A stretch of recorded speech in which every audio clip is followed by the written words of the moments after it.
Hello, welcome to another episode of the Bubbs on Sports podcast. Today is Saturday, January 20th. It is the start of NFL Divisional Round weekend. Wild card weekend is in the books. Finished off last week on Monday night with the Buccaneers taking down the Eagles. And now we've got a full weekend, 2 games today, 2 games tomorrow on Sunday.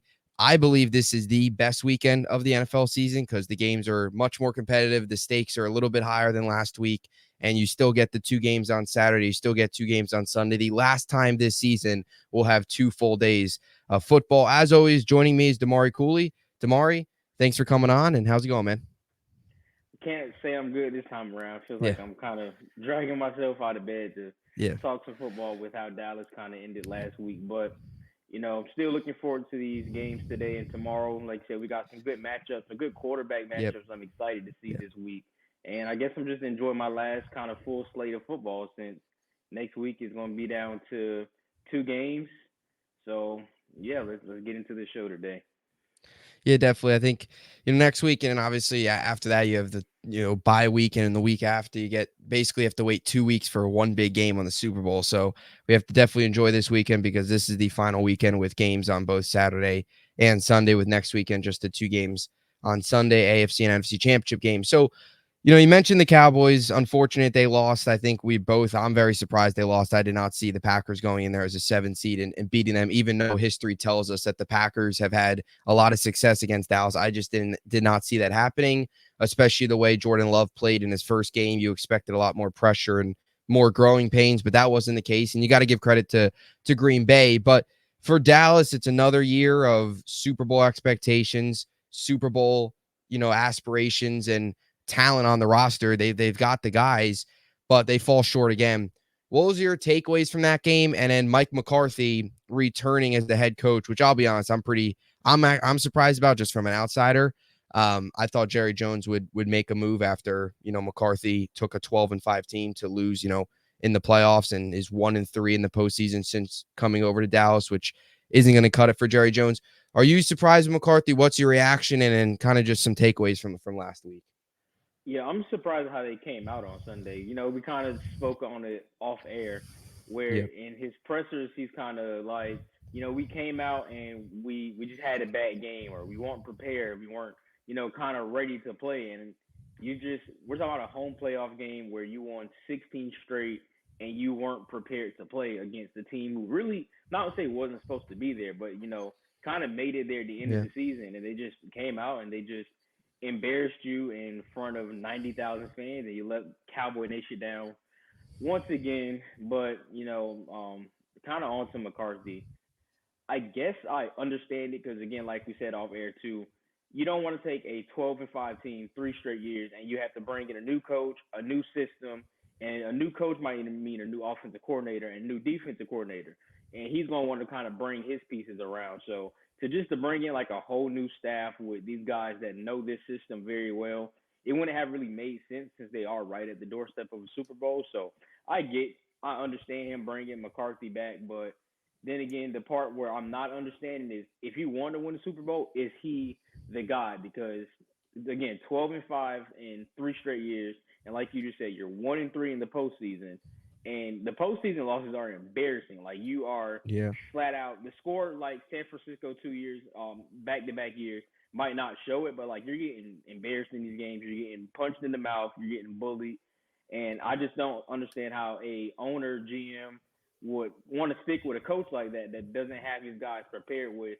so much expectation going into the year, and they continue to fall short. And like you said, with the weapons on both sides of the ball, offensively and defensively, they got the talent, and they just can't get it done. But I mean, this year, it's kind of proven for Mike McCarthy. I feel like if he doesn't at least reach an NFC Championship, he might definitely be done in Dallas because he's not even looking at an extension. He's really just coaching on his last year of his contract. And similar to Jason Garrett, it was kind of like, hey, you either prove it in this last Yeah. year or not. We're gonna move on. So I feel like Mike McCarthy, 2024 season is probably gonna be his last in Dallas. Yeah, it seems like bearing, a big time run next year. He's walking on thin ice already going into this season. It seemed like he was walking on thin ice, and then coming out of it, he's walking on even thinner ice at this point, where it seems like his days are numbered if they don't get to the top of the mountain, or at least they don't get to the conference championship, which has been a long drought and what they've been wanting to get back to, and some. And you make a good point about Green Bay. This was a team that at one point this year was 3-6. Like they did not, it wasn't like they got off to a good start like Houston, or, Houston didn't go off to a great start, but Houston all year was, 4-4, 4-5, 5-4, 5-5, like 500. They were hovering around, and then they started to get hot. There was a point where Green Bay seemed like they were dead in the water. I mean, they lost to Tommy DeVito and the Giants on primetime. That's a terrible look. So for a team like that to go into your home building and like you said, punch you in the mouth is unacceptable. So, I guess if you want to look at a glass half full, he's done it before. He did it in Green Bay. I don't know if that, really means anything for the frustrated Cowboys fans right now, but um, what do you feel, just, one more thing here before we get to the games, from a roster standpoint, what do you feel this team needs to do? You'll get Trayvon Diggs back, which is obviously big. The secondary last weekend was really, really poor. We'll see what happens with Dan Quinn and if he goes elsewhere, although, he's getting he'll interview and stuff like that. So whatever happens to him, but from a roster standpoint, do you feel there's enough talent, or do you feel there needs to be some additions, around this team? I feel like it goes hand in hand. I think there definitely is enough talent, and it is a very talented roster, but they could still use more. I mean, obviously, wide receiver two or wide Yeah. receiver three, however many people look at him. Michael Gallup didn't have the year he kind of was hoping for, and I think he's out the door. So, I mean, I think he finished the year with barely over 500 because he had a great game against Green Bay, but it doesn't really count towards like your regular season stats. So Yeah. we're talking regular season. I think he finished with 400 yards and four and some change. So that's not kind of productive out of a wide receiver that did play all 17 games. Yeah. And defensively, we got Parsons, like you said, we're getting Trayvon Diggs back.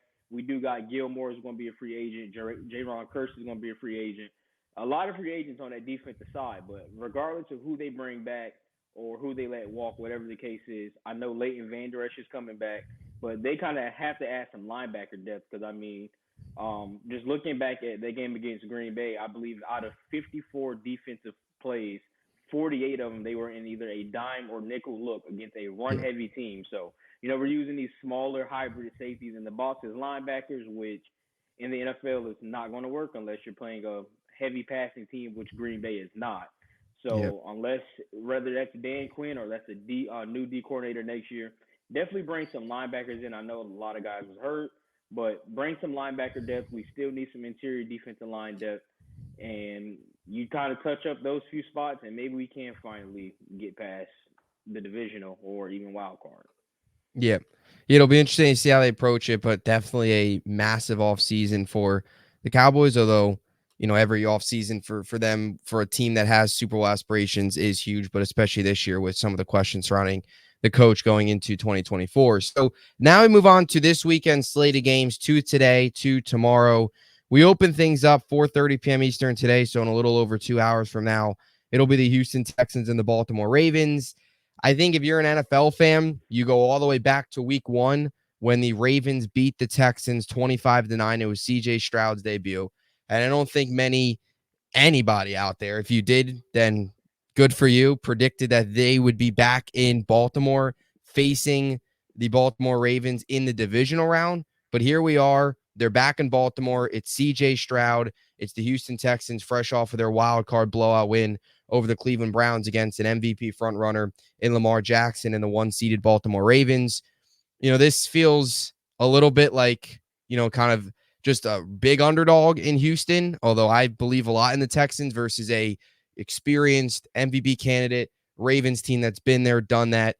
This is going to be a fun one. I think this game's going to be really close. I think it's going to be a lot closer than what some think. But what is your perspective on this game and for both teams, and then your prediction as well? It's hard to pick a for sure winner in this game because I mean Yeah. it feels like these four teams really all do deserve to be there. I mean, Yeah.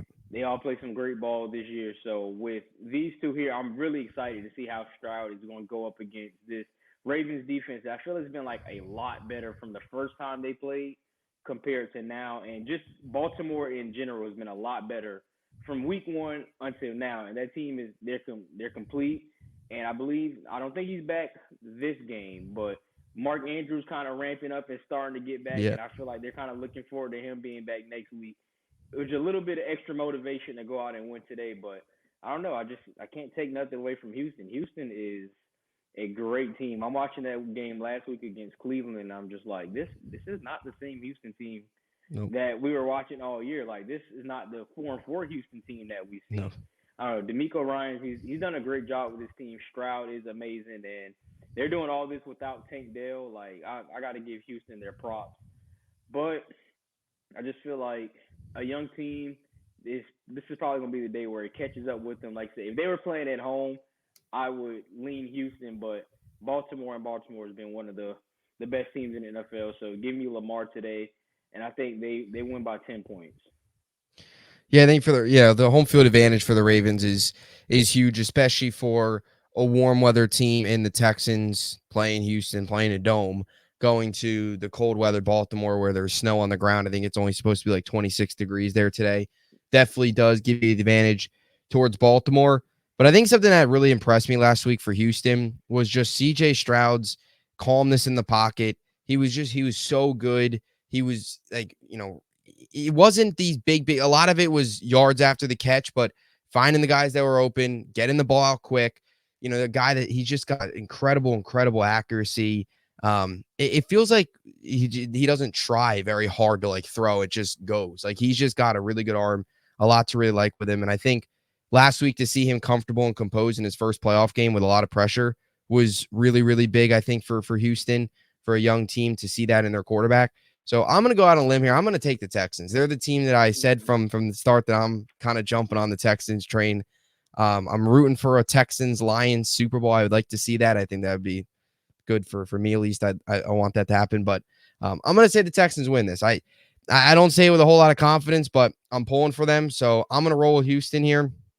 I think the Ravens, I would not be surprised if the Ravens win. I'll take the Texans close, like 27-24. It's not going to be Texans by a lot, but I'll take Houston here to win. And if they don't win, I say they at least cover. I think they keep this game close in Baltimore.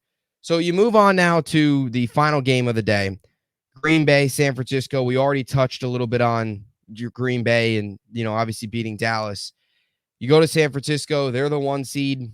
The Green Bay 7 seed, Jordan Love on the road again. Both these teams have had a lot of history in the playoffs recently and in past years from battling it out in some of these later rounds, divisional round, championship rounds. And you get another matchup here. It's Brock Purdy, it's Jordan Love. What is your, thoughts going into this one and your pick as well? I'm probably going to sound like a hater considering they just put us out last week, but realistically, I don't think I see Green Bay looking anything close to what they looked like in Dallas. And I feel like this game is going to be a blowout, like maybe over in the third quarter type of blowout. I don't know.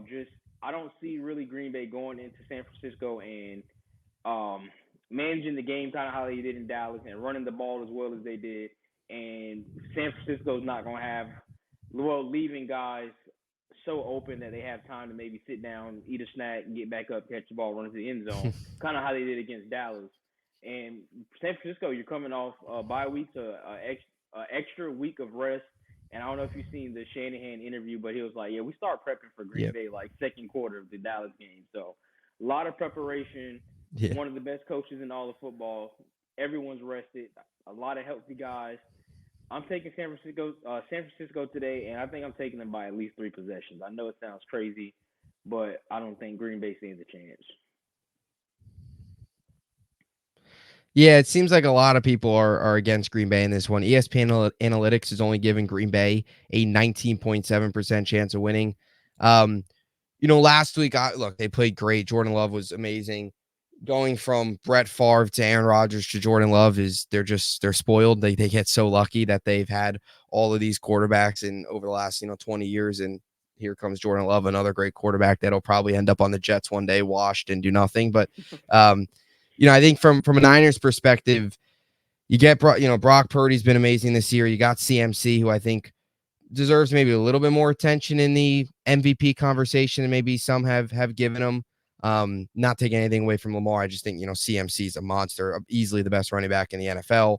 And, you got George Kittle, you got amazing defense. I agree with you on this one. I think last week was a really good performance for Green Bay. They came out with a lot of energy, kind of the underdog, but this is a totally different monster, in my opinion, San Francisco. I think San Francisco is probably the best team left in the playoffs right now. So I agree with you here. I'm going to take the Niners at home. Again, I'm rooting for the Lions to get there, but if I had to pick a team that's probably the best shot of winning it all, it's probably the Niners. Would you tend to agree with that? Yeah, absolutely. Yeah. Absolutely. I think they're by far the most complete offensively, defensively, and in Shanahan coaching. They've well coached. They've got it all. So I'll take the Niners in this one. I'll take the Niners by 10. So they're 9.5-point favorites. I'll take the Niners by 10. I'll say they'll cover and pick up the win here against the Packers, and the Packers season ends tonight. So now we move on here to Sunday. And the first matchup's wild. Here come the Tampa Bay Buccaneers beating the Eagles. I don't think anybody at the beginning of this season saw Baker Mayfield, Todd Bowles, and the Buccaneers going to the divisional round to face the Detroit Lions in Detroit. I don't think anybody saw that coming, but here we are. The Bucs played very well last week. I think they've got to get better in the red zone in this one if they want to pick up the win. I thought last week something that they didn't do very well was red zone. They couldn't convert a lot most of the time. So I think they've got to be better with that. But other than that, last week was a really good performance against an Eagles team that was struggling. And then you get the Lions, who took down Matthew Stafford, the former quarterback in Detroit, the best game, I think, of last weekend. And a Lions team that I think their defense has got to be a lot better than what it's been and what it was. But Jared Goff was great in his playoff debut. Two things here. Number one, did the Bucs beating the Eagles, did that soften the blow at all of the Cowboys Not game? not Not at all. much. It Not at actually all. it made it worse because Worse, no yeah. disrespect to the Bucks, they deserve to be there. But Yeah. if as a Cowboys fan, if I'm kind of looking at this game coming in and knowing like all you have to do is beat Baker Mayfield and the Bucks to go to the NFC Championship, without a doubt, I Yeah. would probably would have said, all right, well, Dallas better book a flight. Well, actually, they've been playing at home, but all right, well, Dallas gets another home game. They should definitely be going to the Super Bowl if it was to Baker Mayfield was through that path. Yeah. So yeah, it hurts either way, but I'm not kind of surprised with Tampa Bay. You know, I called it a while Yeah. ago with them beating Philly, and they looked good. They got their hands full today, obviously, with a very good Lions team. But I think it's going to come down to in that game how well can Detroit run the ball, because I feel like they rely on Jared Yeah. Goff to be more of a drop back pocket passer. They're not going to win that game. He's going to put the ball in some trouble. So Tampa Bay can kind of take away Detroit's ability to run the ball, and that way Detroit can't run a lot of the play action and a lot of those other things they like to do off of running the ball. Tampa has a good chance to win this game if and only if Baker Mayfield remembers that Mike Evans and Chris Godwin is on his team, because he has some weeks where he kind of forgets, and some other weeks where he's like last week is like, hey, both of them are down there somewhere. I Yeah. think the game's gonna be a lot closer than maybe ESPN has it. Yeah. I think this is one of the more, these two teams are probably the more two likable stories right now left in the NFL playoffs. I mean, you got an underdog in Mayfield who signed a 1-year contract. Nobody saw anything.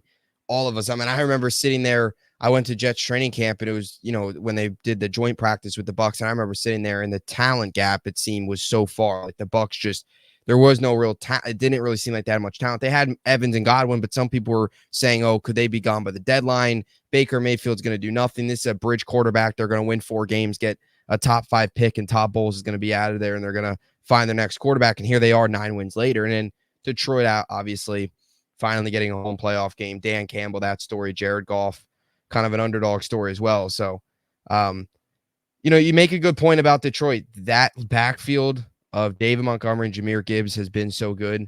Gibbs has been an excellent find for them in the draft. I think he's been arguably, him and Laporta, I mean, you can make the case, they've been A+ picks in the same draft. To take both of those guys in the same draft and have them contribute the way they did in just year number 1 is remarkable. And I think that gives a ton of credit to Detroit and how they've built this thing up from the ground up.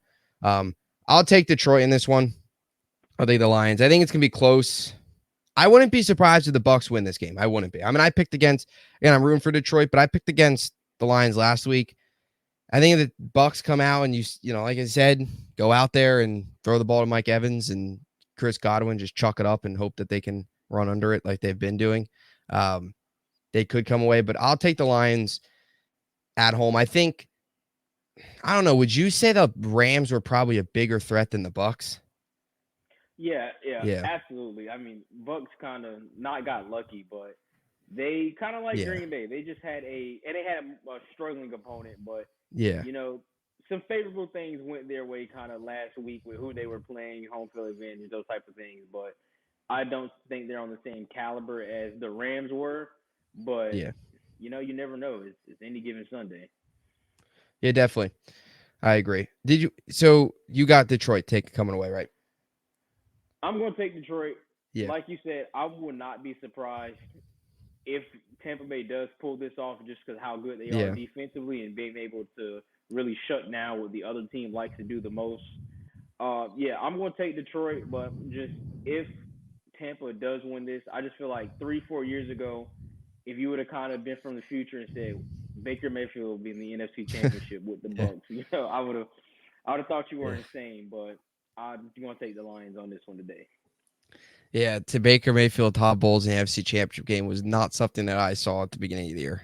That's crazy. Ever. So, but I'll tell you what, the Bucks here, I mean, their fan base, they've had a really good run of success. You had the Brady years, even last year with Brady. I know they obviously lost to Dallas, but they got to the wild card game, and in this year as well, and they've won their division. I think it's been what 3 years in a row, 3 4 years in a row.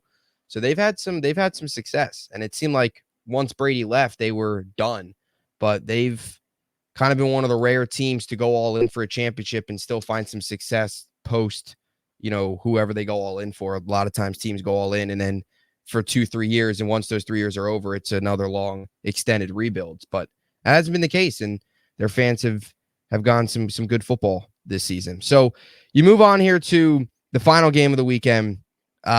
This game has been a battle for a while in the playoffs, although every time it's been in Arrowhead, now it goes to Buffalo, snowy Buffalo. It's the Chiefs. It's Patrick Mahomes in his first career road playoff game. Obviously, the Super Bowls were neutral sites, but except the one against the Bucks technically was a home game for the Bucks because it was in Tampa. But first road playoff game, it's going to Buffalo. It's Josh Allen. It's the Bills have not been able to take down Mahomes in the postseason. Have been able to in the regular season. Haven't been able to the postseason. We all remember the 13-second game, all of these great moments between these two quarterbacks. Is this finally the year Josh Allen takes down Patrick Mahomes? What are your expectations going into this one? Yeah, this is the year. I think This Buffalo is the they're year. going to handle it. Watching it last week, I know we've been so hard on Josh Allen kind of Yeah. throughout the year, but I don't know. I think I can maybe owe him an apology. I'm just watching Yeah. him last week, and it feels like playoff time. And I know a lot of those, you kind of look at the losses and you're kind of like, well, he's not getting the job done, the old Dak Prescott thing, where if he can't win, it's on the quarterback. Anyway, story for another day. But I don't know, Josh Allen, like playoff time, he kind of continuously to like elevates his game. And like Yeah. just watching him play last week, extending plays and using his legs and being careful with the football. If that Josh Allen is playing tomorrow, they're going to beat Kansas City, which I'm already going to give them Yeah. the upper hand because they are playing Yeah. at home. And I mean, eventually you kind of, Josh Allen at the point and Buffalo at the point like, all right, we're not letting this team beat us no Yeah. more. So this is going to be the year, man. I mean, they are missing some guys. I know Gabe Davis isn't playing and a few others aren't Mhm. playing, which is kind of hurts them going into the game. But I don't know, Josh Allen masterclass coming tomorrow night. Yeah, I think I agree with you. I think for a while now, do you know that picture of Stephon Diggs standing watching the Chiefs Yeah. celebrating? That has been on the internet forever, rightfully so, because it happened 3 years ago. I think it was the AFC Yep. Championship game. Um, and I guess the meme or joke going around that he's been standing there for 3 years and he hasn't Still moved. standing there. Yeah, I think this is the year he finally moves. This is the year the Bills take down Kansas City. Even though he was standing in Kansas City, he's going to be, a little bit different here. But I still think this is the year they finally take him down. Um, I agree with you. I think we owe a little bit of apology to Josh Allen. I thought the Bills were toast when they were 6-6 and losing to the Broncos. Losing games to the Patriots. Even that loss to the Eagles. You had concerns because after that they had the Cowboys coming up, and then later on they also had Miami, who, we all thought, I think, was maybe a bigger threat than what they showed, but then they crumbled like they always do down the stretch. So, but yeah, this is the best shot, I think, for Buffalo. And I'll say this, for any AFC team right now in the playoffs, I think this is the best shot at a championship because the Chiefs aren't what they've been. Even though they're in the divisional round, I think that shows you how scary they are. Though they're not that good. This is Yeah. probably the worst Mahomes Chiefs team, and they're still 11-6 and getting ready to potentially go to the AFC Championship game yet again. So they're going to probably go out and get a number one receiver in the offseason. You've still got Mahomes. You still got Reed. All those guys are coming back. They're going to figure out next year. And then there's no Joe Burrow. There's no Cincinnati Bengals, who I think have kind of been forgotten about. They'll be back in the mix next year. Both quarterbacks have given Josh Allen struggles in the playoffs. So if there was a year for the Bills and Josh Allen to finally get over the hump, it's this season. And for a Bills fan, you're rooting for Houston because if you win this game, you get a home AFC Championship game and everything runs through Buffalo from there on out. Hopefully get into Vegas. So I'll take the Bills in this one as well. I think they're just the better team. They beat Kansas City earlier in the year in Kansas City. They've been this close to beating the Chiefs on the road. I think at this point, you're at home. That edge goes to Buffalo here. I think they're the better team. Josh Allen last week did a very good job. That 52-yard run was phenomenal. So I'll take Buffalo in this one as well. So that wraps things up here. This game will be the closer, 6:30 Eastern tomorrow. Any other closing thoughts before we get set for divisional weekend? I think the game picks are pretty solid this week. Like I said, a lot of good games, but I guess for once in a while, I can not stress about watching some Cowboys football. So welcome to the club. Life's been a little quiet, a little peaceful ever since that loss. But the good games this week, I'm really excited to see how these kind of shape up. Who's like what do you think will be the best game of the weekend? Closest? Probably Buffalo, Kansas City. Buffalo, yeah.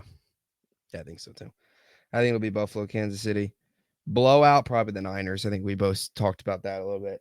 And then Niners are going to handle Green Bay pretty well. So good weekend of football coming up. And for the right to go to the conference championship game, you win this game, you're just one win away from getting to Vegas, from getting to the Super Bowl. And we'll see how it all plays out this weekend. Enjoy it. Enjoy the final 2 days of football because this is it. After this, no more football on Saturday until next year. So enjoy it. We'll see you next time. As always, thanks for watching.